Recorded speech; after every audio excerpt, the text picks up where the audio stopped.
Hi, this is Roger. Thanks for dropping by. The last video of 2025. This is a bit of a review of the year, relatively brief, because quite honestly the Q's and A's that have come up against the video I did a couple of days ago actually cover an awful lot of what the review would have covered. So you've killed two birds with one stone and helped me out along the way. We say thank you for that sort of thing. Anything that saves me work. However, I've set the laptop up and I've got the video itself up, so that separates out the comments from comments on other videos, and I've listed them. You've got a choice of listing them newest first, which means the oldest is the last one. So I will start at the bottom and work upwards. But before we start,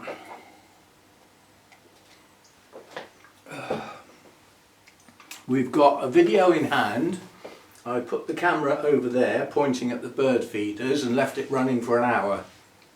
I will edit that down to about 10 minutes with all the best bits and put some music to it. So that's a video in hand, not orchids, but quite a few people like watching the birds on the feeders, as I do.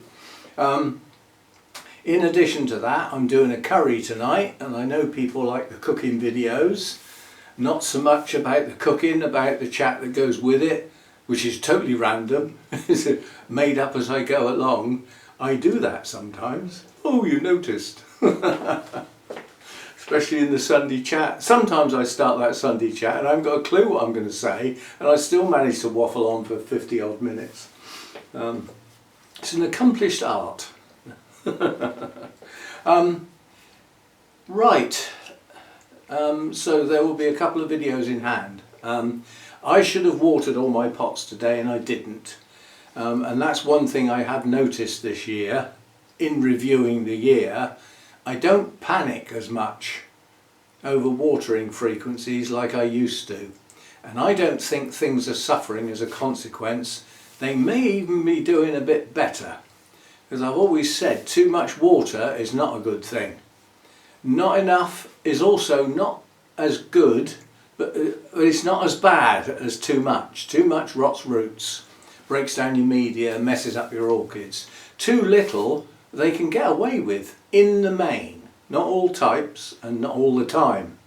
But yeah, you know, when I've got my frequency set and Wednesday is watering all the pots day, and sometimes it don't get done till Thursday or even Friday. I've started the camera, haven't I? How does he know? Come on. Oh, actually you can come and say hello. Because you made it. You made it through the year, didn't you? I wasn't expecting that, to be quite honest. End of the summer, I thought. But he's made it through the year. He's still hanging in there. And he will join me in 2026. How long for, I don't know. But he'll be heading towards 22. Anyway, back to the year. Now the first thing I thought I'd do is have a chat about what came in. What was new then? It's actually quite a big list. It also means that a fair bit went out. Now I had a whole shelf of rescue plants up here that came off of mounts and went into pots to try and recover them. None of them made it. One of them sort of did, but I'm not letting on about it because it was a very, very, very special plant and I'm still not sure it's going to make it. But we'll talk about that later in the year if it carries on growing the way it is. It's growing okay at the moment. Right, we got Prosthetia Garciana. That was a new plant. I already have some Prosthetias, so that was an addition. One I had before, brought in. We got two additional Coelogenes. That collection's getting quite big now. The number of plants is 1, 2, 3, 4, 5, 6, 7, 8, 9, 10, 11, 12. 12 plants, of which I think there are 10 different ones. So we had two new ones. Cymbidiums, we had 3 new ones, but one was lost. It's the first Cymbidium I've lost. It just rotted at the base. New growth rotted off and then the bulbs went. So that went out the door as soon as I realised. Cymbidiums are prone to problems, and when they get a problem they're prone to spreading them through a collection. So it is important to watch out for that sort of thing. We got 7 new dendrobiums, some of which were replacements to ones lost in the past. We got 1 new deep type of Deesa. There's in fact two pots of the same plant, but 1 new type. So there's more than 2 plants. Although it's 2 pots, obviously there's quite a few in each pot. We got 2 new Draculas, one of which was a replacement, and my first seedling, which we're doing a little project on. Masdevallias, 4 new ones. Miltoniopsis, 3 new ones, including at least 1 species, if not more. Where do we get to? Oncidium types, 5 in there, one of which was a Brassia, and Odont type, so 5 of those. 1 new Paphiopedilum, the White Lady, that's now finished blooming. And Pleones, we got 5. That was a new genus, yeah, so that was a brand new genus for the first time. This is my first winter with them. Next year will be my first year growing Pleones, because obviously they were bought already potted up, growing and in bloom. So we've blooms have dropped, leaves have grown, they've dropped, they're in dormancy. Next year, 2026, will be my first year growing them for myself. And we got a Sarcochilus, which again is a new genus, but it's a replacement genus. I have had them before, but this is a new genus as my list goes now, my current list. We started a new project with a set of project plants, which as I usually do, involved you good people. I gave you, I forget how we did it now, so long ago, it's back in April, May, back then when we started it. The year started and I hadn't got a project, and I thought, oh, we can't do a year without a project, we've got to have one. I know not everybody likes them, but quite a few do, so we started a new project. And I forget how I did the list. I think I did, oh, I know what I did groups. I did groups of plants, and out of each group people voted for the one they thought should go into the project. So we only ended up with 5 plants, one of which has been lost and replaced by something very, very similar. So we started that. We repotted 60 orchids, most of which got filmed. We mounted 10 orchids, most of which got filmed. Well, I've got to film something, haven't I? Otherwise it goes very quiet. And I take advantage of work. When something happens on that workbench, it's highly likely the camera will be up and running. So I have to keep flicking my mouse, otherwise the laptop shuts down. It's on a go to sleep timer, so that I don't waste electricity and the laptop itself. It's getting on that laptop, considering it's on most of the day, every day, unless I'm out. It's had a lot of use. Now I'm starting to get a trifle worried that it might actually pack up, because that was expensive. And to replace it with something similar would also be very expensive. The trouble is when a laptop packs up, just quits, stops dead, it's what's on it, because you've lost your chance to get it off. I do back up stuff on there, but what doesn't get backed up is software. So I have to, when I got this as a new laptop, I'd sit there going, now what exactly did I have on that old laptop, and try and go and get it again, if you know what I mean, because I don't like paying for software. And the other thing that changed this year was the Cymbidiums being inside all year round, and there's a few questions about that. So to sum up the year, I would say it's gone reasonably well. I've got the hang of this environment now. I know where the changes occur, I know where I start getting warmer day temperatures, and for me it's quite late in the year. I lose 2 months of my growing season at the beginning of the year because it's cold and not very bright, and I have to wait for that sun to come up over the roof and hit the edge of this roof and start warming the daytimes up, when the sun's out, of course. We had a bad year for sun. Now, it didn't do too much harm in here, but it did not do the garden any good at all. We had a huge long period with no rain at all, and in amongst that period were heat waves for this country. I know it's funny, I've just been watching New Year's celebrations on the TV, on the news. Australia, well, New Zealand first, then Australia, celebrating New Year. You know, it's pitch dark, and the other thing you don't think about in the UK when you watch New Year's celebrations in Australia, it's boiling hot there. It's in the middle of summer, whereas here it's freezing cold. Anyway, I don't think the year went bad. We've had losses. Some of those were brought forward from plants that were going down during the previous year that came into this year as potential failures and achieved their goal and failed miserably. I don't believe I will ever have a year where I don't have orchid losses. I don't think that year exists. Let me just let nuisance in. Come on then.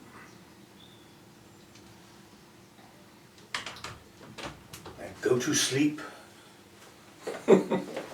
Rest. He does a lot of that. Right, so that's that. I don't need that anymore. Yeah, so I don't think it's been a bad year in here. And as I said, getting my head around this environment, you know, the time of year where growth actually starts here is 2 months later than it used to be in the old place. That's a big difference. My growing season is reduced right down. But it does carry on. Because we tend to get milder autumns, the temperature outside reflects what it is inside even after the sun disappears. You know, towards the end of the summer, the sun sinks down a bit and there's no more sun on the roof. But it's still relatively warm. So my growing season is definitely shorter here. My winters are definitely colder because I can't afford to heat them up to the level I used to. I've got used to all that. And I've switched my plants that I tend to grow to that colder end of the spectrum, and lots of those that were up the higher end of intermediate into the warmer section that did well around the other place have long since gone. There's very few of those survived. It's just too cold. And it's too cold for too long. It's not like short bursts, you know, it's too cold here in the winter for those type of plants. Right, so yeah, overall I would say I'm reasonably pleased with how things have gone. Questions and answers then, let's get on with this. I will read out the names of the perpetrators as I go along. Right, we've got oldest question, so the first question is from Mama Bear. This is a long-term viewer. Puts a comment on virtually every video I do. Thanks for that. It's important for the channel. Even if it's just thanks for the video. And I go, thanks for the thanks. It helps the channel. The number of comments helps the channel. Is there anything new you learned this year? Yeah, I learned not to panic. I learned that schedules are there to be broken. Like watering schedules. I learned that it's not as desperate as I perhaps have thought in the past to actually water on this specific day. And if I've got other things to do, it can wait. I think that's the most important thing I've got. And I've said many times, going right back to in the beginning, get your head round your watering and you've solved most of your orchid problems. Because it's that does the most harm, I believe. Next is feeding. Feeding is not as important as watering. It's watering frequency and amounts. It's very important. So yes, I'd say that was, I won't say it's a new thing because I've always known it. It's just actually abiding by that rule. And the rule is, it's not a rule. somewhere near it will do. Thanks for that one. What have we got? Naomi Mittel, another long-term viewer, comments on most videos, thank you. Said the idea of the Q's and A's to summarise the year was a good idea. Thanks. Which new genus would you like to try this new year? At this point in time, I can't answer it because I haven't made my mind up. And under normal circumstances, the new genus appears as a spur-of-the-moment thing at some of the earlier shows where I see something that catches my eye, I go and have a look, see what it's called, and then do a bit of research as to how it grows, cool or warm. If it's warm, it's out the window, it stays where it is, sorry. But yeah, that's how I normally choose. I don't sit down and think about what new genus can I have. It's something will catch my eye. And all the shows will start. The first one is Bournemouth Orchid Society, and that's the end of February. And we have a flurry into April of shows. There's a mass all together, yeah? So I'm sure something will pop up, but as yet not decided. Come on, mouse, do as you're told. Right, and then we've got Susan P with some numbers. If you had to downsize, which orchids would go and which would stay? And that's a good question. I've done that. If you go back to the older videos around the old place, I did videos called Some to Stay and Some to Go, where I actually decided. And lots got either given away or sold on in those days. Where I changed my mind about what I liked or what I prefer to keep. Now in here, the reason to downsize, if it's ever going to happen, will be space. So the obvious thing to go will be some of the giant cymbidiums. Not because I don't like them, but because where one of those was, I could get half a dozen other types of orchids. Possibly even more. And I have got more than I ever intended. So, which would stay? Well, most of what's left really. If I had to really seriously downsize, I would go through the health of the plants. I'd find the plants that grow vigorously for me, that are doing well, putting on new growth. Those would go straight to one side to be kept. And then what was left, the not so healthy, the rescue ones that aren't doing so good, they'd be the ones to go, along with some giant cymbidiums possibly. So that's that. Come on, mouse, behave.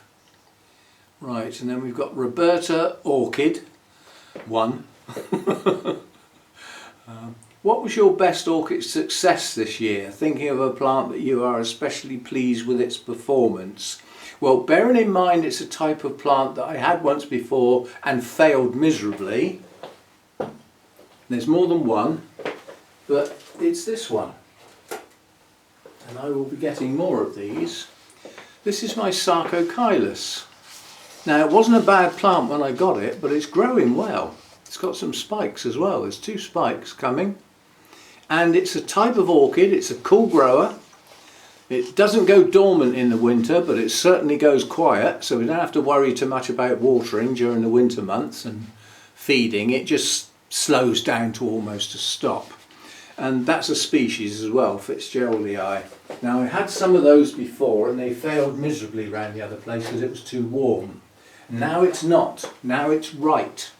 They're not high humidity lovers, they'll do with the humidity I've got. They don't need steamy jungle stuff because they're not steamy jungle orchids. They're actually Aussie orchids, they're from Australia.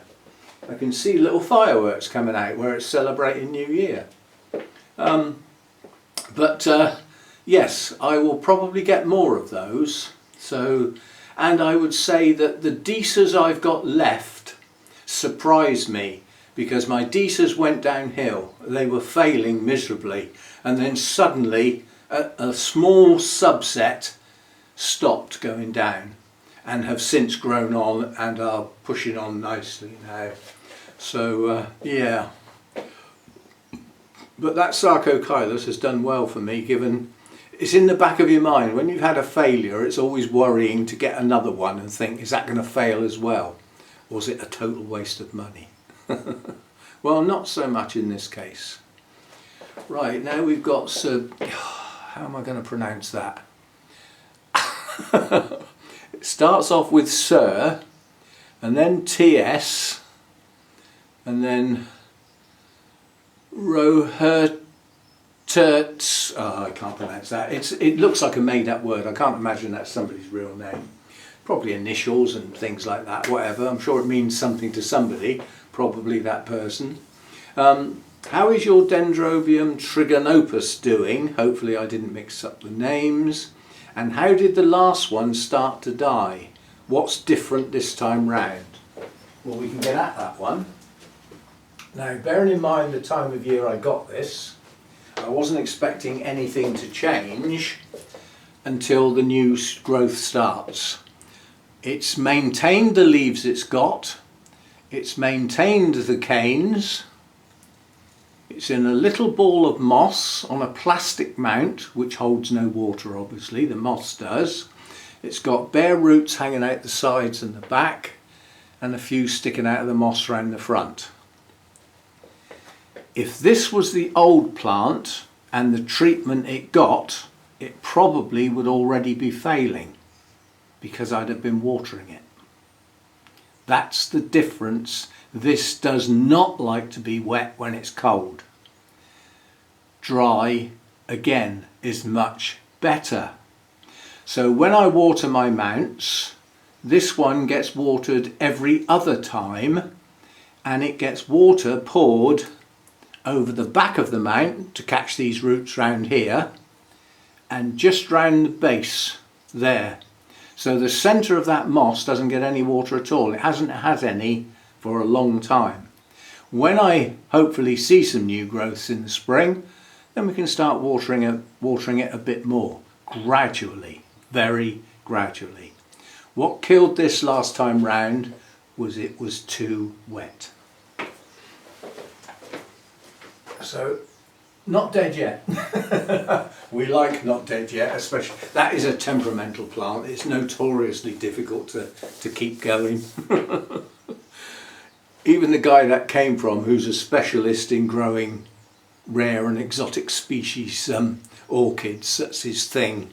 He has trouble with it. He said, oh, it's a pain, that one. Just cannot keep the thing going. Right. So we're now on to some names I can pronounce. Jonathan Matthews. Happy New Year, Roger. Thank you. Same to you. I'd like to know your greatest orchid success and failure of the year. I think we've sort of done that, really. Or what surprised or disappointed you the most in the grow room over the last 12 months. The loss of so many Deisas was a major disappointment for me, because I couldn't work out what was going wrong. And basically, it's going to sound daft, what went wrong with the Deisas was following everybody's advice that grows them. That sounds really silly, doesn't it? But I've always said different environments require different types of care. And what was working for them, perhaps in their specialist growing areas, was not working for me. Putting them outside saved, I believe, the ones that I've got left. So that was not a happy failure, because they're going to be difficult to get hold of again.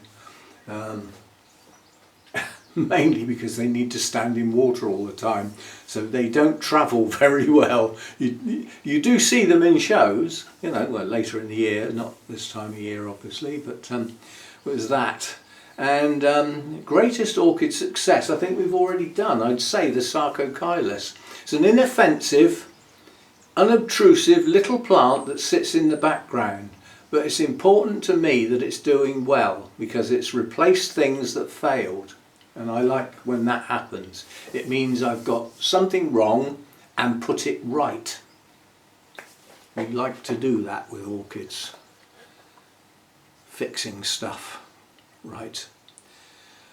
Wanda Shaw, very long-term viewer. Hello Roger, and Happy New Year, same to you. Is there a new genus that you would like to try? we've already covered that. There will be, but not yet. And two-part question. And is there a genus that you miss growing since moving to your new place? Yes, my Cattleya types. I had a lot of Cattleya types, and I had some smashing blooming plants. Some big blousy ones and some, some species. Mind you, the scale knocked a lot of those down, and the treatment that they got, which I did wrong, that was my fault. If you ever watched Ed's Orchids, he uses bleach, and he dunks the whole plant, pot and all, in bleach. And I looked at it and I thought, that doesn't sound like a good idea to me, and I saw his results and I thought, it flipping works, I'm going to give it a go. I used the wrong type of bleach. Instead of using pure bleach, I used a cleaner with bleach, so it had other things in it, and a lot of my Cattleyas never recovered. It took the roots off, so that was my fault. But yeah, I miss my Cattleyas, but I can't grow them here. I also had some nice Vandas. I've got one just about hanging in there. I can't grow them. In both cases it's too cold. And Arengis I miss. Again, warm growers, can't grow them. So you've got many answers there instead of one. Insa's going to have a think. Yeah, I can hear him. Actually, I couldn't hear him thinking over the noise of the band practice. It's Wednesday. Band practice. I wish I had a band I was practicing with. I keep meaning to get up in that music room and do something, and it keeps passing me by. Right, now we've got Lee YouTube CH. Ugh. So I've got itchy nose, got cat hair on me, I suspect. What is the best orchid that you have grown this year better than last year? Pity it says better than last year. I could just point at the Sarcochilas again, but I didn't have that last year. I think I got that at Wisley at the beginning of this year, so that would have been March time. And would you buy any more of Orchid? I'm going to sneak that back into saying the Sarcochilas, even though it didn't grow here last year. But if it had been here last year, I think I'd have grown it better this year. Cheating. Will I buy any more of that orchid? I'm hoping that if Lynn finally gets the puppy to pee and poo in the right place and does all its things, getting a puppy is a big deal, and getting it over Christmas as well, with all the other stuff you've got to do. Lynn's working hard at puppy training and stuff at the moment. She was going to close down her cold greenhouse, and several things were going to get split up, and part of that would have been there should have been some Sarcochilas that could have come my way. Hasn't happened yet. I'm sure it will, but it hasn't happened yet. So hopefully, yes, I will be getting some more. When they turn up for sale at shows, they tend to be pretty expensive because they're not easy to come by in this country.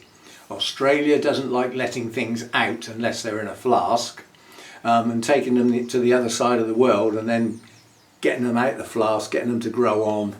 There's not many people doing it, so there's not many around. But at our society, there are some, because some people clubbed together and actually got some flasks. Trouble is, when you get a flask, you get 20 plants all the same. But that's 20 people who get one. Another way of looking at it. So that's that one. Where are we? Kelly's Chaos. What was the most prolific bloomer, longest blooms? I would say that bronze coloured Cymbidium was my best. I think that was open, that had blooms on it for about 4 months, maybe more. And lots of spikes. It's finished now, it's coming back into growth. It's a late summer bloomer, so it blooms from summer into autumn. It's not a normal time. But yeah, that was one of the earliest ones I bought, and it did incredibly well. Well pleased with that. It's got no name, it's just a hybrid. If I've got hybrids in the Cymbidium arena, I put the colour as part of their name. So that's Cymbidium hybrid bronze, because it's a bronzy colour. It produced smashing blooms, lovely spikes, many of them, and lasted ages. So I would say that was my most prolific bloomer. And in addition to that, probably my hibiki, although that may have, I won't say definitely, that may have bloomed itself to death, literally. We will wait and see. Now come on, 2 questions, one after the other. So same person, Kelly's Chaos. If you could only grow one orchid, which one and why? Goodness me. For me to only be able to grow one orchid would mean I could only grow in the house. That would be the only reason I can think of, is that I've got kicked out of here. With the money I've got, I've had to buy some little 1-bedroom flat somewhere that's all cramped up and nowhere for Hannah to stay. And I've got a tiny little windowsill where I can have one orchid. The chances are it would be a Phalaenopsis, because I know it would do well in that environment, as they do. Hopefully we never get to that set of circumstances. Right, what have we got now? We've got Andrea Conrad. Again, been around viewing for quite a while. How many orchids are in your collection? And is there one you don't like so much? Yeah, there is actually. It's quite a recent acquisition, and when I got it home and had a look at it, I was filming the new orchids, I thought, why on earth did I get this? And it's still in my mind, why on earth did I get it? Anyway, how many orchids? Just under 160. So I think it's 158 currently. But that is slightly inflated because I've got in my notes, Derek's orchids, I've got 8. But most of them haven't got tags. And I've lost some, I've only actually got 5. But I don't know which ones they are, so I've left the 8 in there. If ever they bloom, I might be able to sort them out. As if they last that long. Yeah, so 158 in my notes, but in reality 3 less than that. And the one that I wish I'd never got is this one here. I can even show it to you because I can get at it. Can I? Yes. It's a nobly type dendrobium. I got it from Burnham's at the RHS Rosemore show because I was reluctant to come away without buying something from Burnham's to support their nursery, support Sarah with her efforts, because I'd bought quite a bit from other people. And this was the only thing that had sort of blooms that I knew I could grow. And it's finishing now, the blooms are just finishing, so it's just coming out of bloom. So I'm just helping it finish blooming. There's no point in leaving blooms on once they start to fade. So it's not a bad plant, it desperately needs repotting. And it's got a new growth here and a growth here that it fell on the floor and snapped. But it's got one growth that will continue growing. It will probably end up going to the raffle or something because those blooms didn't do justice to the nobly type dendrobiums that I've got. Because if I look at the ones I've got, this would be the least popular. So as I said, I'm wondering why the hell I got it, but I was doing it to support a nursery. We have to support the nurseries that are left in this country because one day they will be gone and that will be it. You'll have a hell of a job buying orchids anywhere. So that's that. How are we doing here? It's another one going to have a think. This is Samantha Longhurst House. Hyphenated. That's posh. Thanks Roger, I will have a think, so no question there. Again, long-term viewer. And then we've got somebody who's left some emojis, no question. And then we've got Steve Branch. What other coelogeny would you like? Again, that's like what new genus might I start in the new year. What other coelogeny would I like? I'll let you know when I see it. Because that's how I've got most of the ones I've got now.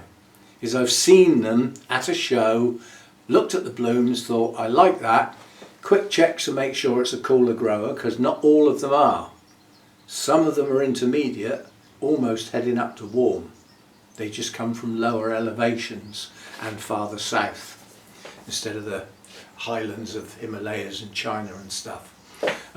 So I will let you know when I see it. I'm not going to go through the list. There is a site, it's just called coelogenes.com, which has got virtually, I would imagine, every coelogene species with good pictures, good descriptions and a rating. 5 stars, down to 1 star, don't bother. So I could just go through that, but then I'd have to find them. I'd rather they found me. I'll wait till I see them. If the blooms are different enough and I like them, and it's a cooler grower, under the arm, come home with me. So that's that. Right, now we've got Judd Bronk. Will you ever try Vanda orchids again? No. It's too cold. I love them, but I can't get them to bloom. When I had them round the other place, they bloomed, and they bloomed well. And they grew pretty good too. I got rid of some to other people. They didn't die. They went. The only one that died had Fusarium, and that was actually a species, Vanda roblingiana. Beautiful blooms, but the plant wasn't. It came from a private seller. It was not a very good plant when I got it, and it progressively went down. Slowly, but it did go down. I did get it to bloom a couple of times. But no, I can't grow them here. The one I've got, I'm desperately trying to keep going, and it's just about hanging in there. So no, simple answer to that, as much as I'd like to. Sandra Goodson, another long-term viewer. It seems like your cymbidiums bloomed very well this year, even though they never made it outside. Yeah, I'm very pleased about that. Did they grow well in your opinion in addition to bloom well? And second question, because I'm greedy like that, yeah, it's allowed. Why do you think they did better this year? Or did they? Yeah? So the impression you get on the videos might be that they did a lot better, but is that the way I see them? Well, the simple answer is yes, they did a lot better this year. Far more prolific as far as the blooming was concerned, far more spikes with more blooms on, and they have done well. A couple did average and one failed. I did actually lose one, but generally speaking they've done well in here. The simple answer is they did well in here because they got proper orchid feed on a regular basis at a high level. So they got looked after. When they were outside they got the garden hose, and occasionally they got the watering can with some feed in if it hadn't been raining loads and they were soaking wet. That was the problem outside. If it rains quite a bit, they're wet through. You can't feed them because you can't add more water in. So I believe they have done better in here this year and will do from now on, because they ain't going outside no more. No more, no more. Right, and we've got Neil Askevich. I have enjoyed your personality. That's not a question. You read it before you read the name out, Roger. Thanks for the comment. Anyway, right, now we've got Amber Schmidt, again, long-term viewer. You mentioned before how many of the old orchid channels you used to watch are gone. Is there anyone you are following now? That's a yes and no. First of all, I don't think it's very fair on those that I don't necessarily watch to mention those that I do. It's a sort of favouritism, so I'm not going to actually do that. But there aren't many that I watch.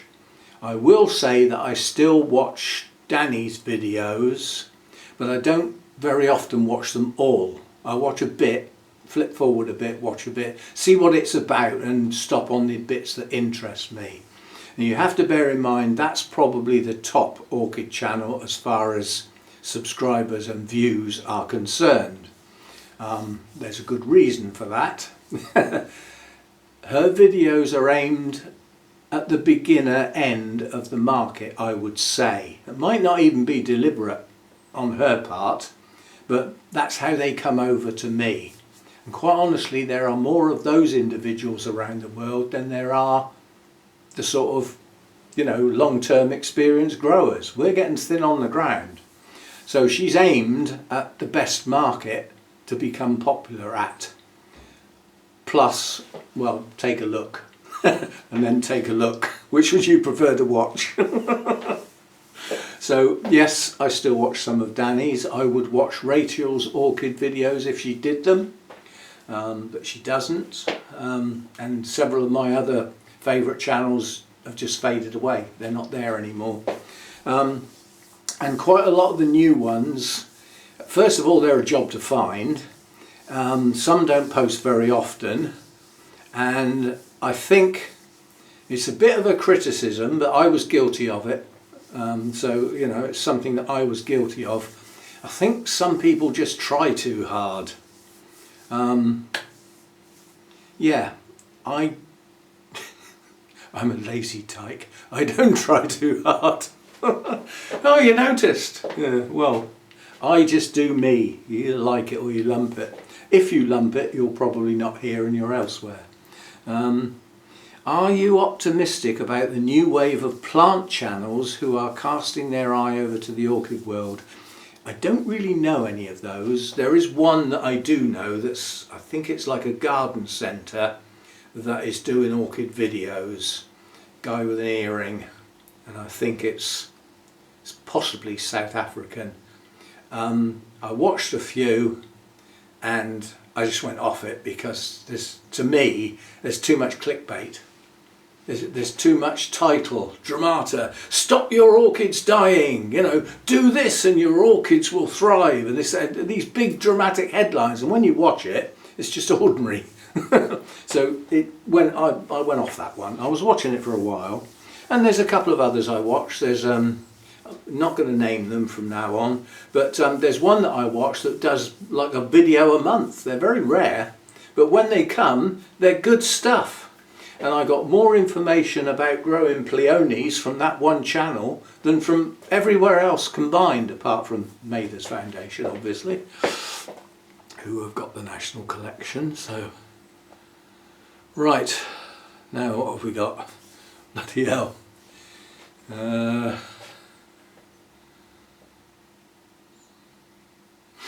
Right, this is El Pilar Orchids.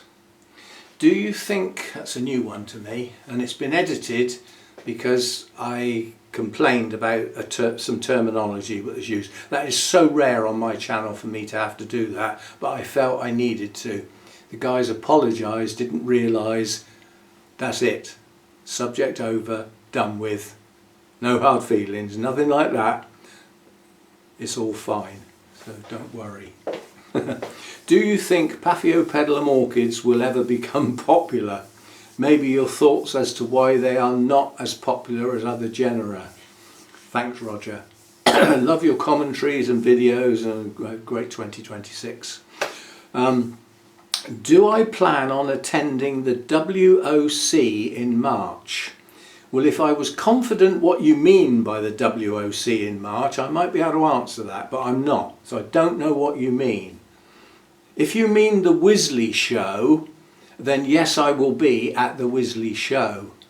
But WOC implies Wisley Orchid Congress or something, I don't know. Maybe it's something in Europe. If it's in Europe, no, we don't cross the channel because I would like to go over it, not on it. I don't do water. And I can't afford that sort of stuff, and I can't go away for any length of time because of mojo. So I don't know what you mean by WOC, so I won't answer that bit. Why are Paphiopedilum orchids not as popular?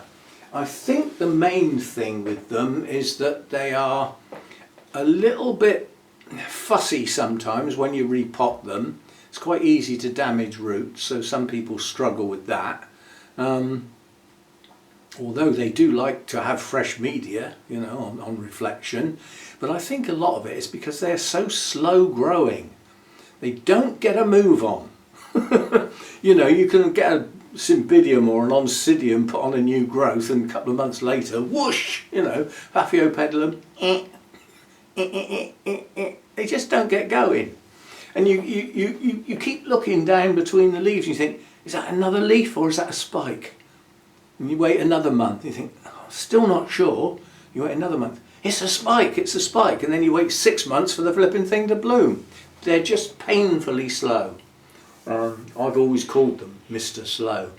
But nonetheless, they do have spectacular blooms. There's a hell of a variety around. There's some smashing hybrids, and some of the species put up some pretty spectacular blooms as well. That's not always true of other genera. So that's that one. And don't worry about your comment. Right, now we've got I can never pronounce this. Oh. Kushal Naha. Got it. So I was remembering because the guy actually explained, you know, in pronunciation, whatever you call it, how you explain how something's pronounced. He did actually explain it. I was just desperately trying to remember. And joined actually as a member as well, so thanks for that. I have a pair of questions, sneaky. Looking back at the year, can you think of an orchid that surprised you by how it did? We've done that, that was the Sarcochilus. And what did you learn from the experience? Something I've been learning and still learn. Get a good plant to start with, if possible. If it's the only one and you desperately want it, you might put up with a not very healthy plant. But quite honestly, the best way to buy orchids is to get the best one. If there's 6 there, spend half an hour picking the best one. Decide why it's the best one. Look at each one in turn. How many new growths? Are the leaves healthy? Are there any markings on the leaves? You know, are any in spike? Is it in flower? How many flowers on each spike? Are they all open yet? Pick the best one. And that, I think, that Sarcochilus was spotted by Lynn. She said, come over here. They've got some pretty good Fitzgeraldy eyes. And brain goes, brr, brr, brr, brr, brr, brr. What genus are we talking about? Desperately trying to remember and trying not to look stupid. And I thought, actually, that's the Sarcochilus. They don't come up for sale very often. And again, I took a look at the plants and put my hand through and went, that one, I could see it from where I was, that it was the best one there. Hooked it out and got that one. It was quite a nice experience because while I was stood there holding that, having a look at the rest of it, I grabbed a Masdevallia as well because it just looked like a good plant. And somebody behind me said, hi Roger, it's so-and-so, I watch your channel all the time. Would you let me buy that plant for you? Somebody who wanted to make a donation but wanted to do it as a real thing there and then. So bought the Masdevallia and it's still sitting there and still growing well. So that's that. So that's that one done. Right. Now we've got John Salazar. Favourite and least favourite new orchid you got this year? I think we've sort of done that really. Although favourite has many guises. Least favourite is that Dendrobium nobile.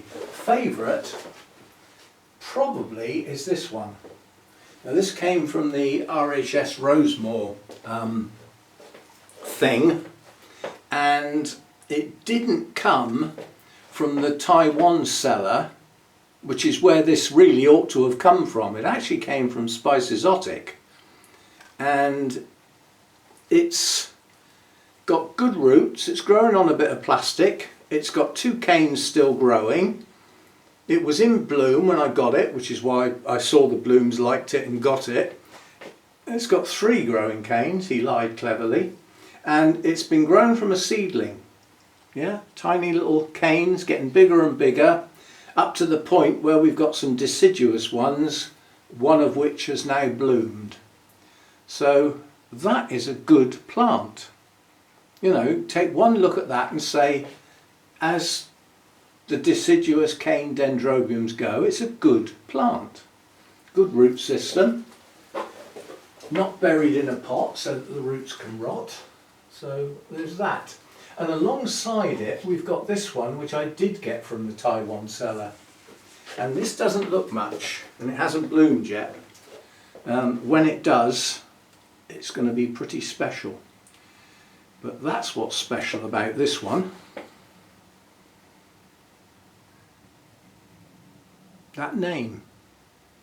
Now, okay, it's a hybrid, but Dendrobium jinghuanum was first described in 2018. That hasn't been around long, and it's already produced a hybrid with the species. So that's effectively a primary cross. That's a rare piece of kit. So yeah, it's a sort of favourite because of what it is. So that's those. How are we doing for time? Goodness me. Right, so I'm just trying to roll up a bit. Oh, we're coming to the end now. Now we've got Hermione Granger, sorry, Hermione Oben. No, it's Noben. I'm trying to break the word because it's one big long word. We've got a Hermione. That is a very rare name. Don't see that very often. Right, I have a question. Actually, I'm not going to bother with this. It's somebody having a moan about becoming a member. Obviously, in the last video I said about becoming members. I pay $14 a month for my YouTube subscription. I presume that's premium. I'm on the family premium thing, so I don't pay anywhere near as much because I only pay a share. But I pay for that as well, to have the privilege of going ad-free. That's not for watching YouTube, it's for watching YouTube ad-free. That's a choice. You choose to do that. YouTube is free to view. It's free to use. It's free for creators to put videos up there. It's free. There is no cost. Yeah? And then I'm supposed to pay extra for some videos. No, that's a choice. If you wish to become a member and help support the channel, to be able to buy kit and new orchids, go to shows, fuel, everything like that, that's a choice. You can contribute if you choose to do so. Most people don't choose to do so, so think of it like that. So you're not being awkward or anything like that by not becoming a member. You're joining most of the other people who don't become members. The members are thin on the ground. They're appreciated and it's gratefully received, but it's not compulsory. So if you've chosen to become a premium member, you chose to do so. You don't need to choose to become a member on my channel. You still get to watch most of the videos I post, except for the members only videos, which is 2 a month. Bear in mind I post nearly every day. You're not missing out on much, are you? So that's that. Right, and then we've got D. Maxwell, another long-term viewer. Which orchid, if any, this year do you believe was simply not worth all the trouble you gave it? Now that's a different question to which one I don't particularly like and wish I hadn't got. Because it's no trouble, if you know what I mean. So what orchid has caused me the most trouble? I'd say it was this one up here, because it's one I can get at and it springs to mind straight away. And it's this Coelogene. And it's not that it's a troublesome one to grow as such, it's because of how it's grown. If you come back here and look at the angle of this bulb has got roots. Then you've got a rhizome under the ground that comes to this bulb. That rhizome has no roots on it. This bulb has no roots on it. And this huge new growth here has no roots on that bit of rhizome. So the only roots this plant's got is back here. I've had to cut this off and hang it over the back of the plant to be able to get this new growth in the pot. That took a lot of thinking and a lot of hoping that we now get some roots on it. Could do with some water, that could. So it's a troublesome plant in as much as I had to put thought into repotting it.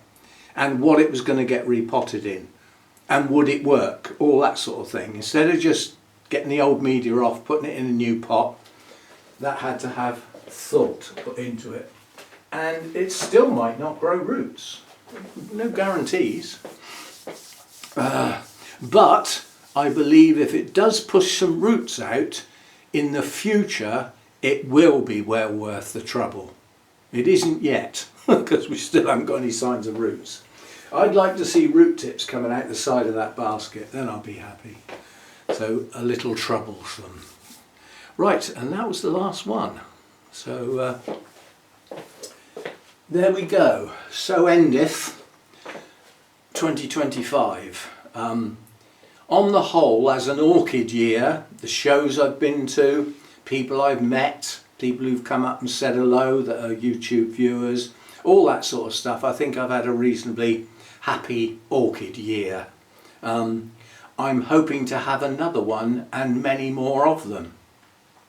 That remains to be seen. Because each time we get to this point, it's another year. Very famous Pink Floyd line, 1 year older, 1 year closer to death. That's if you last the year, of course. I'm hoping to last the year. And I hope my friend, fluffy friend in there does as well, but that remains to be seen.